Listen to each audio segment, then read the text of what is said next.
for the next half hour the Thursday, July 30th, 2026 issue of River Rock Times, covering the northwest corner of Buffalo, Volume 6, Number 16, on the Niagara Frontier Radio Reading Service.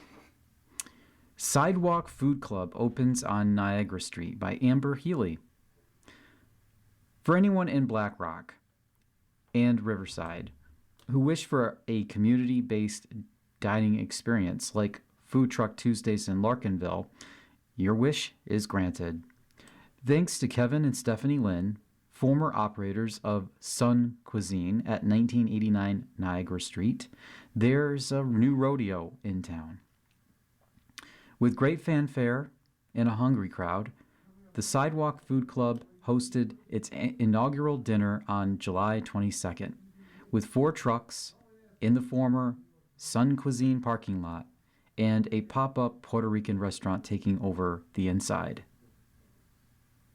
I came to Western New York 29 years ago and right away became a small business owner, preparing sushi, and that made me a success, Kevin Lynn said on opening night. I wanted to help other new business owners like me have a better option that's more beneficial, with low overhead and more cost-effective than having to make a go of it on their own. He was introduced to food trucks as a concept during a trip to Portland, Oregon many years ago, fascinated by the idea of 15 trucks, 30 trucks in the same parking lot, all offering different kinds of foods at the same time.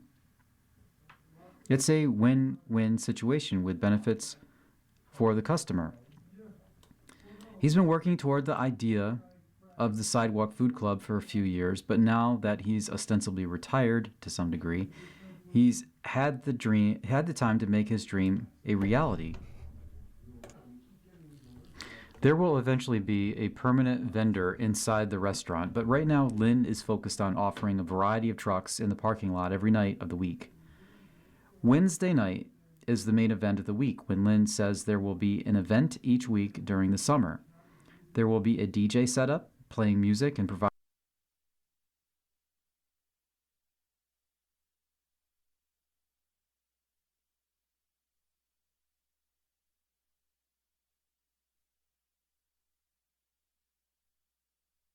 the atmosphere for diners looking for a fun midweek night out. On opening night, DJ Syke had the honors.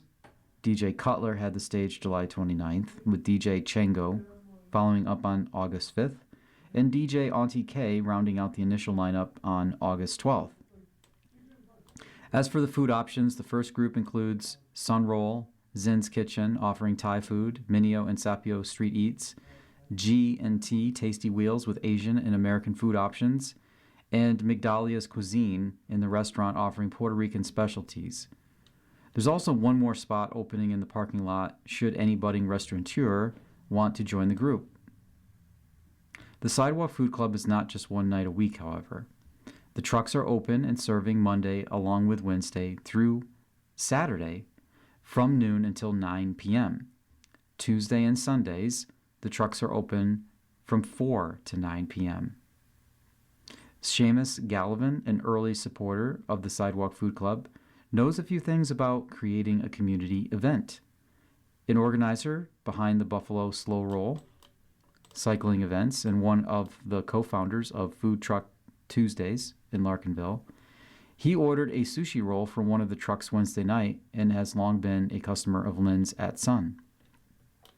He was one of our go-to food trucks for Slow Roll, so we've worked together a lot, and he's really just such a kind, friendly, reliable person, Gallivan said of Lynn, and of course, the food is amazing. Signing up other trucks to participate in Lynn's venture is evidence of the relationships he's built, that he has people who are just starting their businesses through him after working in his kitchen, and also fellow Burmese immigrants, people he knows from the food truck community, who all are really working together to build something new. A space that's welcoming for new businesses and new customers alike, he said. Army McCooey, executive director, McCooey, executive director of the Black Rock Riverside Alliance, was part of the celebratory ribbon-cutting moment to start the event and says, "This is exactly the kind of thing these neighborhoods need." We are so excited that Kevin has found a creative way to use their space and bring other small businesses to the community, she said later. The atmosphere he has created here is welcoming and relaxing, and a great opportunity for people to try new foods in a casual setting. We hope everyone will give it a try and make this venture a success for a family business that has been part of this community for a long time. Lynn agrees, adding, "Please come and join with us. We have a variety of food.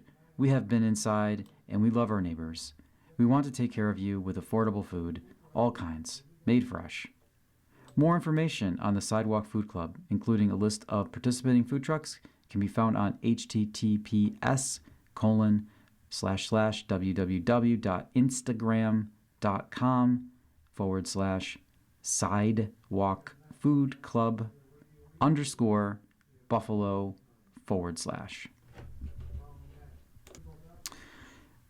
John Cam Malt House to host Black Rock Market on August 1st. And there's a picture with the caption. Actually, the picture is depicting a very nice-looking older brick building on a Sunday, on a bright sunny day. The John Cam Malt House, the 130,000 square foot brick complex at 356 Hurdle Ave, was built in 1901 by John Cam, that's spelled K-A-M, and at one time was the largest brewery in Buffalo. John Cam Malt House to host Black Rock Market on August 1st. The John Cam Malt House will host the Black Rock Arts and Farmers Market community event on Saturday, August 1st from 10 a.m. to 5 p.m. at 356 Hurdle Avenue. This free community event will feature local vendors bringing together residents, neighbors, and visitors for a morning of shopping, entertainment, and community connection.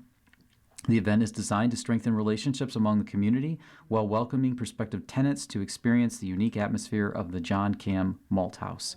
Apartment tours will be available throughout the event for anyone interested in learning more about the property. In a statement, John Cam Malt House said, "We are excited to bring the community together to support local businesses, connect with neighbors, and showcase everything that John Cam Malt House has to offer." Continuing on with this front page of the River Rock Times, Shiners can now shimmy up the Niagara. Initiatives creates a safety passage for Shiners by Amber Healy. And there's some pictures here. A picture of an enlarged shiner, which is a fish, and also below that is a ribbon cutting ceremony.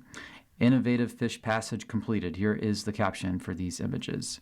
Members of the U.S. Army Corps of Engineers and project partners for the Emerald Shiner Fish Passage cut a ceremonial ribbon to mark completion of the construction of the project in Buffalo, July 23, 2026.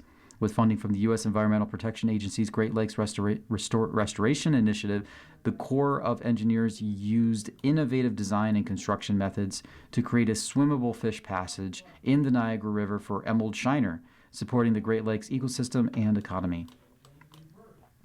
Imagine taking a speed hump off a residential street, squaring the edges just a little, and inserting it vertically into the river in order to smooth passage for a tiny fish. Last Thursday, the Army Corps of Engineers, Buffalo District, joined by representatives from the City of Buffalo and the Federal Environmental Protection Agency's Great Lakes Program Office, cut the ribbon on a $13.4 million initiative to help make it easier for emerald shiners to safely swim upstream in the turbulent waters of the Niagara River.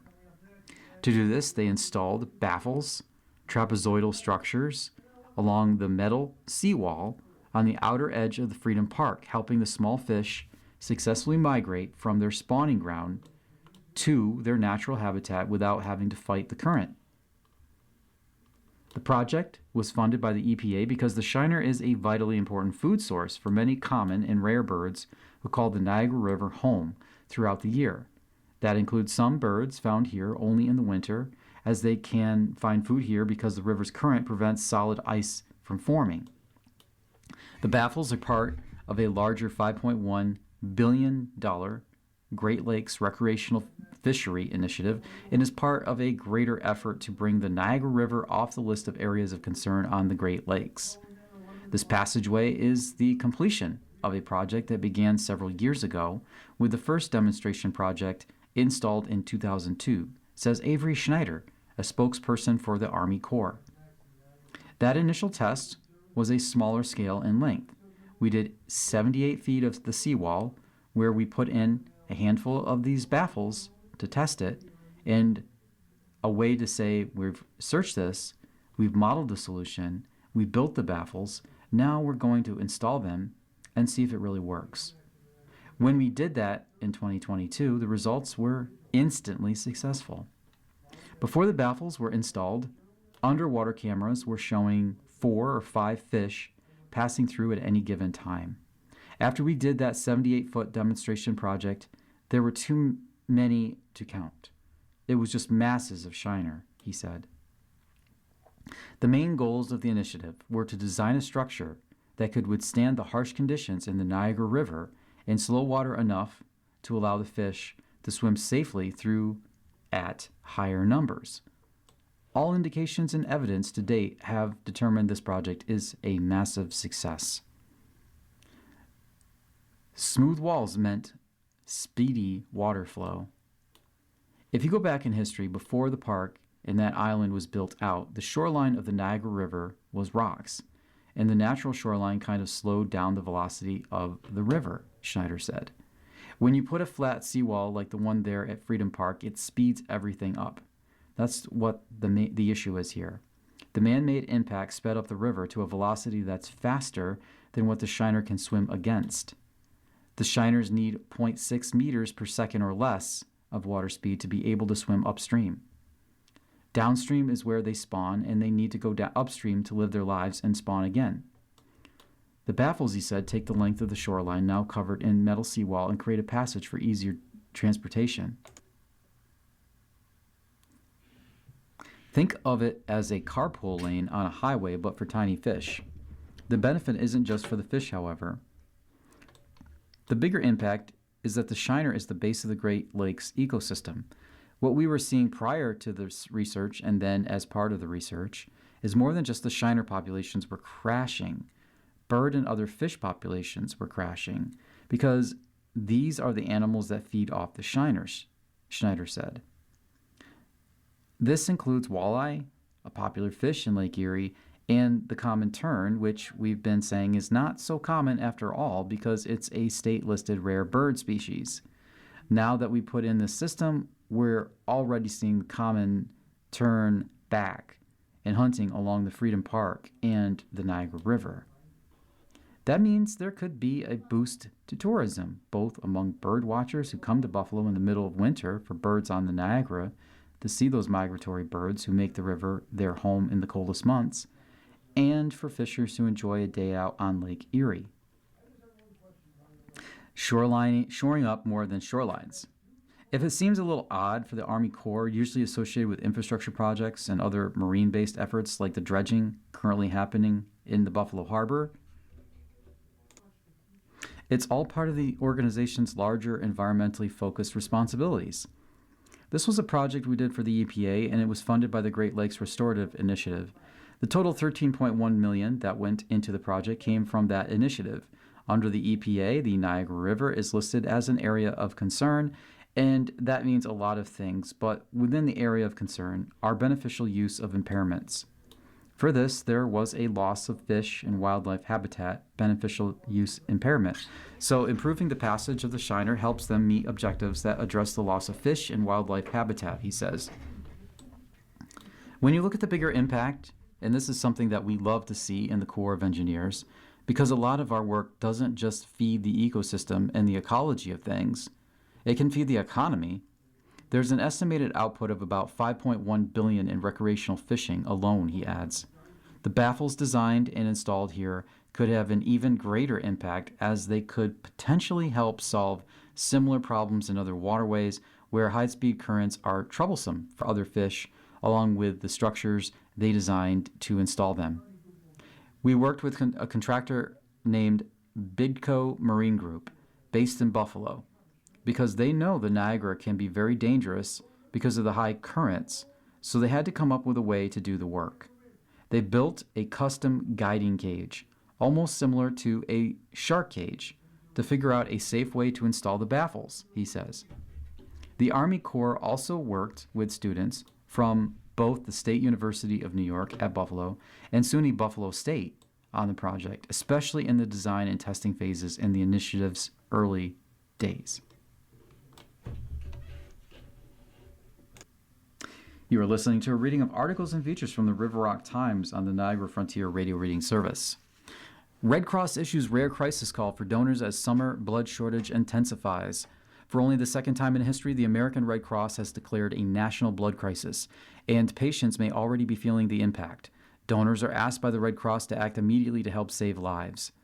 This summer has brought a number of unique challenges that have placed additional strain on our blood supply, creating growing concerns for hospitals and the patients who rely on life-saving transfusions, said Paul Sullivan, Senior Vice President of Donor Services for the Red Cross.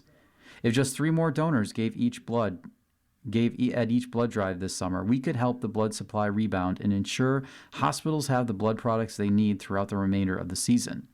Blood donations have fallen for a 4-year summer low, worsening this season's emergency blood shortage, the Red Cross says. All blood types are needed, but the situation is especially dire for type O blood, as the Red Cross is now limiting distribution of these blood products to hospitals. The supply of type O positive blood has now dropped below a 1-day supply. People are able to book an appointment to give blood by using the Blood Donor app, visiting redcrossblood.org, or calling 1-800-RED-CROSS. Those who come to give August 1st through the 31st, 2026 will receive a $20 Amazon gift card by email. For details, visit redcrossbloodorg./August. The following is a list of blood drives in Buffalo. 7:30, 2026, 8:30 a.m. to 1:30 p.m., Rich Products Corporation, 1 Robert Rich Way. August 1st, 2026, 8:30 a.m. to 1 p.m., Amherst Center for Senior Services, 370 John James Audubon Parkway. On August 5th, 2026, 12 p.m., so that's noon, to 5:30 p.m., Kenilworth Fire Department, Company Number 1, 84 Hawthorne Ave.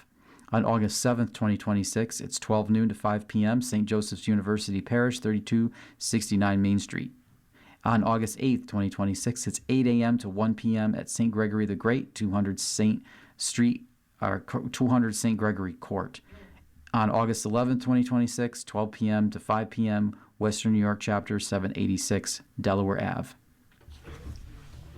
Hochul, social media firms on notice over new NY Kid rules, by Chris Wade.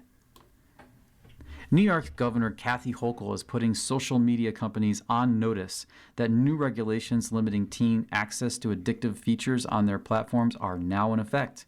Speaking to reporters on Tuesday in New York City, Hochul said her administration is planning to crack down on Meta, Instagram, and other social media giants as she rolled out final regulations to enforce New York's Stop Addictive Foods Exploitation, or KIDS Act, which was signed by the governor more than 2 years ago.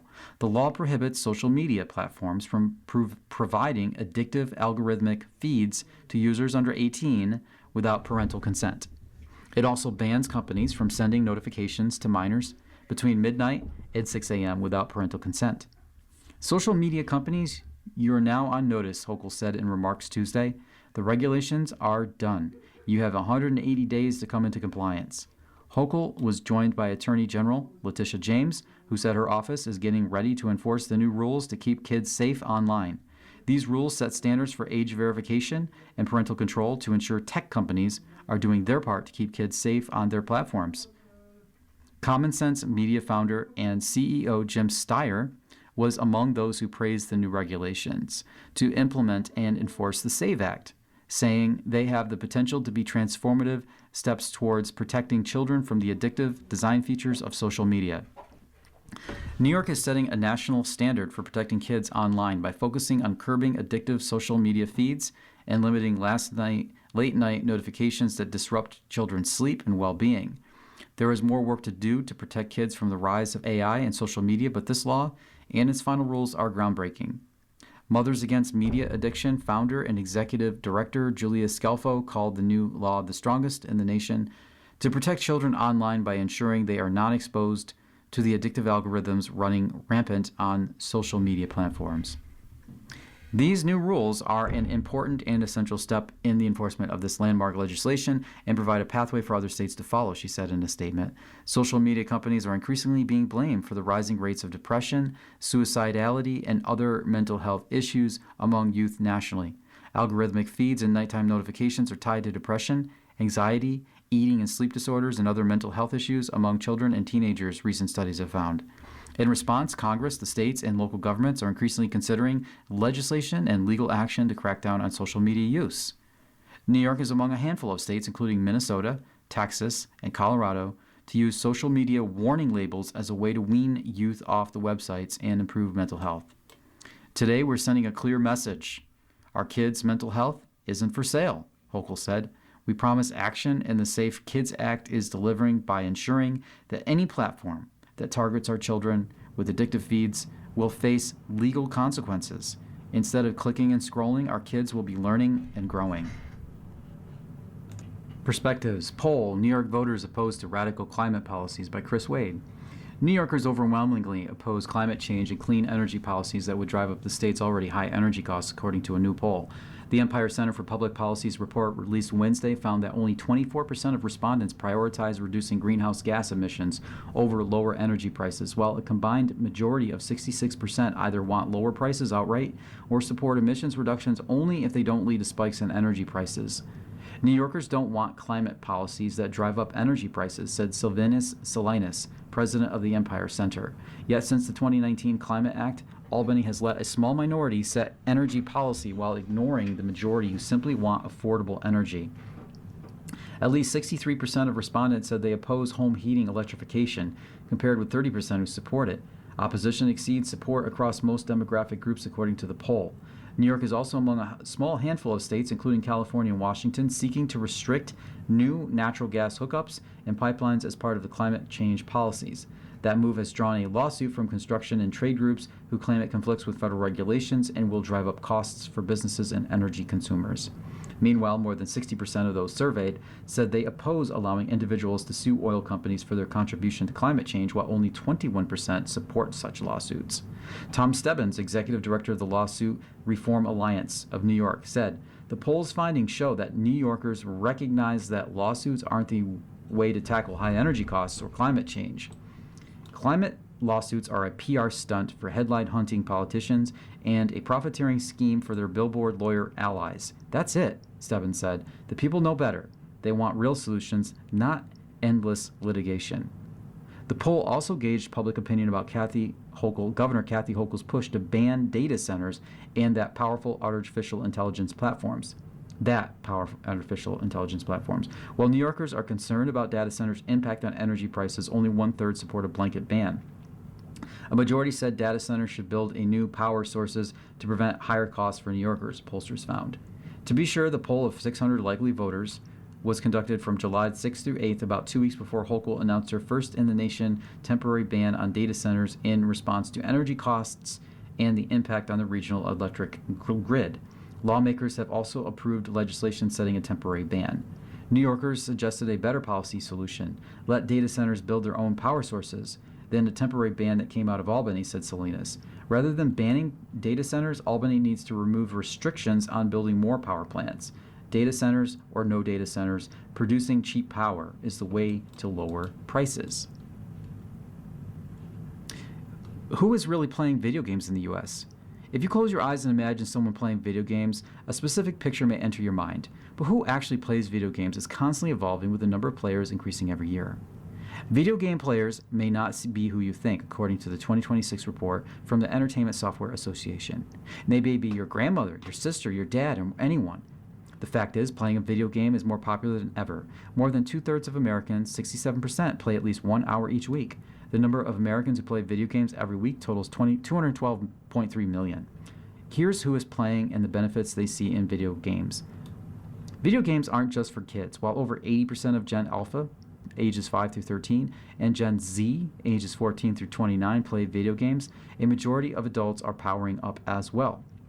Over 7 in 10 millennials, ages 30 through 45, 56% of Gen X, which is 45 through 61, and half of baby boomers, 62 through 80, say they play weekly.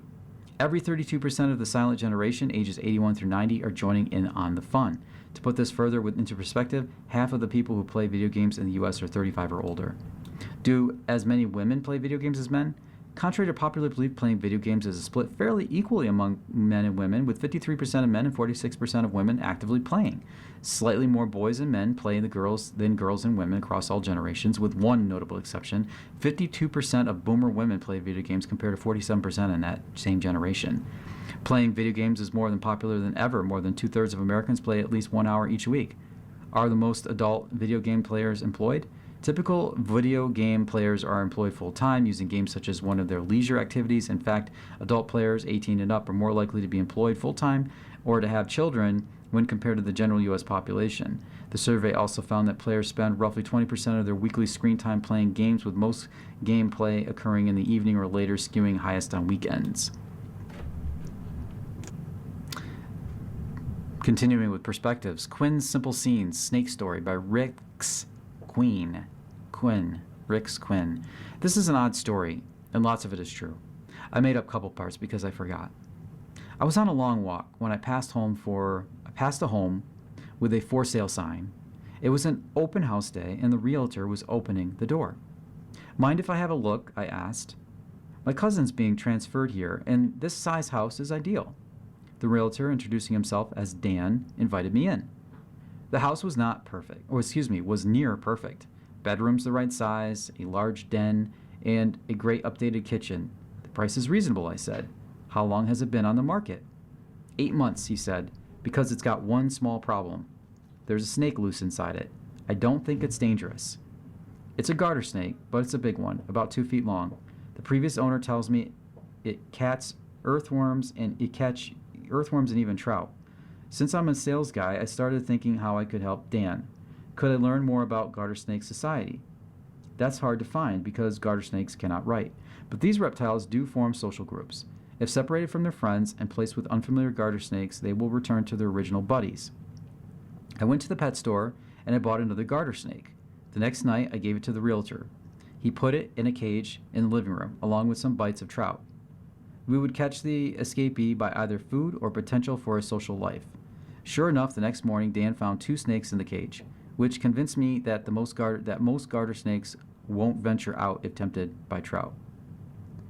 Would you like to write a story of your life, your experiences, your dreams? Here's a memoir company you might want to use, and it's rather difficult to read out, so I will not.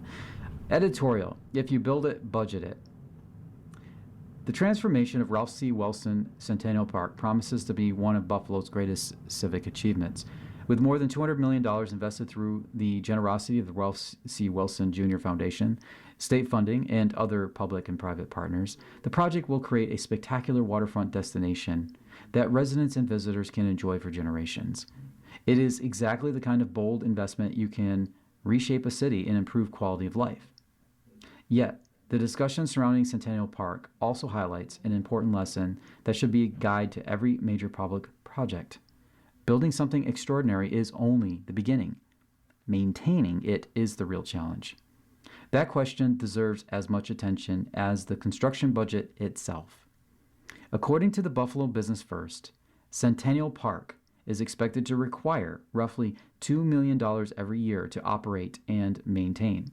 That includes landscaping, security, snow removal, infrastructure repairs, programming, and routine upkeep.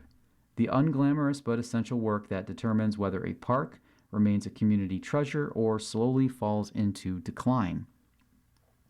According to the Business First, the Ralph C. Wilson Jr. Foundation in 2025 established the City Within a Park Fund in 2025, an endowment to support 1,100 acres of city parks, including Centennial Park.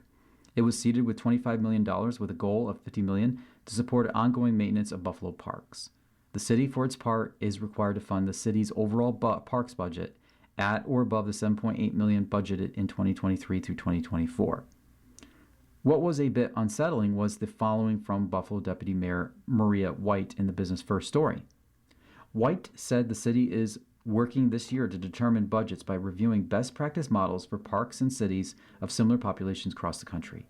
Until the new park opens, the city won't have a specific dollar amount for what it'll cost to maintain it, so the upcoming year will be an important one, she said. We are not going to get there in a single budget cycle, or even a couple cycles, but we know the park system is in need of additional resources, she said. Do we have sufficient resources invested in the park system presently? Mayor Ryan would probably say no, we do not. Good morning. Welcome to another broadcast day in the Niagara